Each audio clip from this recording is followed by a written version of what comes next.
থেকে আরেকটা হাদিস আসছে যে হাদিস খানা হযরত সালমান ফারসি রাদিয়াল্লাহু তাআলা আনহু থেকে বর্ণিত।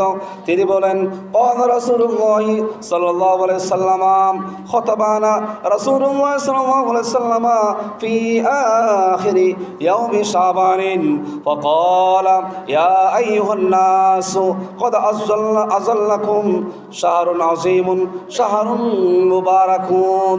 হযরত সালমান ফারসি রাদিয়াল্লাহু তাআলা আনহু থেকে বর্ণিত। তিনি বলেন নবী সাল্লাল্লাহু আলাইহি ওয়াসাল্লাম শাবান মাসের শেষের দিকে উম্মত মুহাম্মদীদেরকে নিয়ে খুতবা দিতেন, কথাবার্তা বলতেন। কি কথা বলতেন? আল্লাহ রাসূল সাল্লাল্লাহু আলাইহি ওয়াসাল্লাম সমস্ত উম্মতদেরকে একসাথে দেখে বলতেন, ওগো আমার লোক সকল, তোমরা শোনো শোনো, তোমাদের মধ্যে এমন একটা মাস আগমন করতেছে, তোমাদের মধ্যে এমন একটা মাস আগমন করতেছে যে মাসের মধ্যে আমি আল্লাহ অসংখ্য গণিত উম্মত মুহাম্মদের জন্য বরকত দান করেছি।